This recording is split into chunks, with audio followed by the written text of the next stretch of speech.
Let's do another problem with repeated roots. So let's say our differential equation is the second derivative of y minus the first derivative plus 0.25. That's what's written here.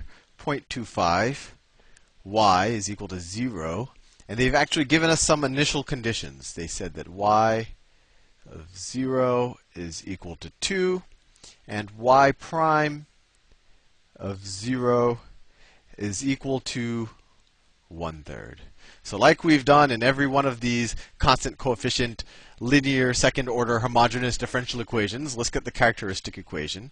So that's r squared minus r plus 0.25, or we could even call it plus 1/4. So let's see, when I'm just inspecting this, it always confuses me when I have fractions, so it becomes very hard to factor. So let's just do the quadratic formula. So the roots of this are going to be r is equal to negative b. Well, b is -1, so negative b is going to be 1 plus or minus the square root of b squared. b is -1, so that squared is 1, minus 4 times a, which is 1, times c.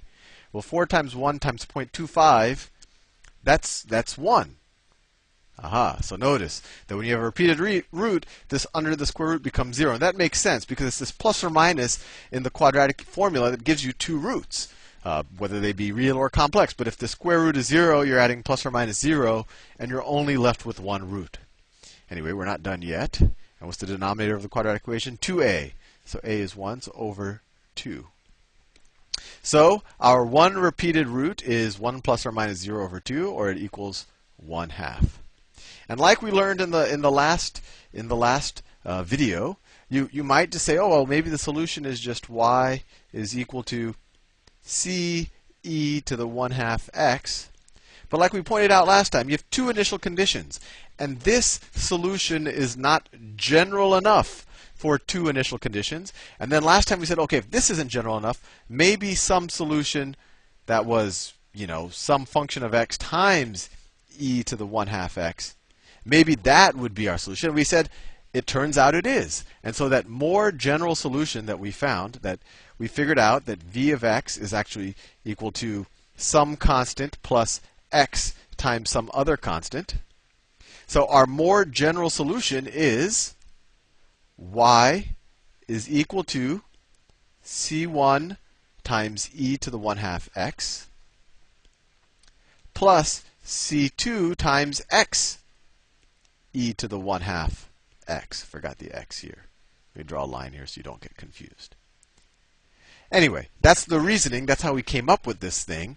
But and it is good to know, because later on when you want to know more theory of differential equations, and that's really the whole point about learning this, if your whole goal isn't just to pass an exam, it's good to know. But when you're actually solving these, you could just kind of know the template. That if I have a repeated root, well, I just put that repeated root twice, and one of them gets an x in front of it, and they have two constants. But anyway, this is our general solution, and now we can use our initial conditions to solve for c1 and c2. So let's just figure out the derivative of this first, so it becomes easy to substitute in for c2. So y prime is equal to, let's see, it's equal to 1/2 c1 e to the 1/2 x plus, now this becomes a little bit more complicated. We're going to have to use the product rule here. So let's see, plus c2 times derivative of x is 1 times e to the 1/2 x. That's the product rule. Plus the derivative of e to the 1/2 x times x. So that's 1/2 x e to the 1/2 x. Or we can write, I don't want to lose the stuff up here. We can write that it equals, let's see, I have 1/2. So I have c2 times e to the 1/2 x, and I have 1/2 times c1 e to the 1/2 x. So I could say it's equal to e to the 1/2 x times c1 over 2, that's that, plus c2.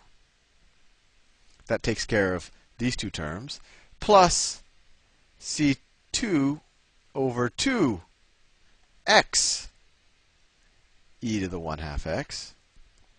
And now let's use our initial conditions. Let me actually clear up some space, because I think it's nice to have our initial conditions up here so where we can see them. So let me delete all this stuff here. That hopefully makes sense to you by now. We know the characteristic equation. We figured out the general solution. I don't want to erase our initial conditions. We figured out the general solution was this. I'll keep our general solution there. And so now we just substitute our initial conditions into our general solution and the derivative of the general solution, and hopefully we can get meaningful answers. So substituting into our general solution, y of 0 is equal to 2. So y is equal to 2 when x is equal to 0. So C1, when x is equal to 0, all the e terms become 1, right? This one will become 1. And then notice we have an x e to the 0. So now this x is 0. So this whole term is going to be equal to 0. So we're done. C1 is equal to 2. That was pretty straightforward. This x actually made it a lot easier. So C1 is equal to 2. And now we can use the derivative. So let's see. This is the first derivative. So let's see. And I'll substitute C1 in there so we can just solve for C2.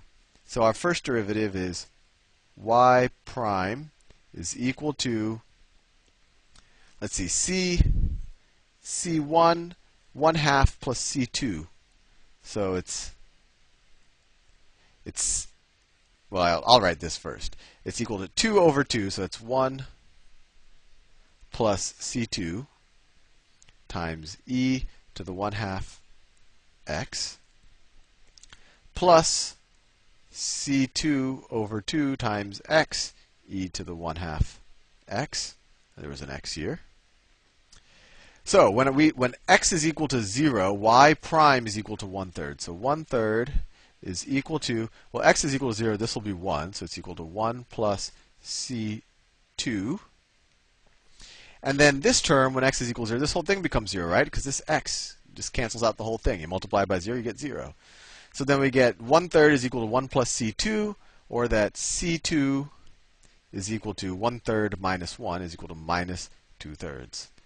And now we have our particular solution. And let me write it down and put a box around it.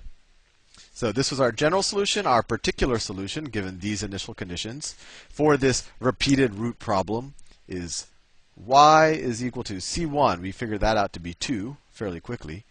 2e to the 1/2 x plus C2. C2 is minus 2/3. So minus 2/3 x e to the 1/2 x. And we are done. There is our particular solution. So once again, kind of the proof of how do you get to this, why is there this x in there? And it wasn't a proof. It was really more of just to show you the intuition of where that came from. And it did introduce you to a method called reduction of order to figure out what that function v was, which ended up just being c1 plus c2 times x. But all of that can be pretty complicated. But you see that once you know the pattern, or once you know that this is going to be the general solution, they're pretty easy to solve. Characteristic equation, get your general solution, figure out the derivative of the general solution, and then substitute your initial conditions to solve for your constants, and you're done. Anyway, I'll see you in the next video. And actually, we're going to start solving non-homogeneous differential equations. See you soon.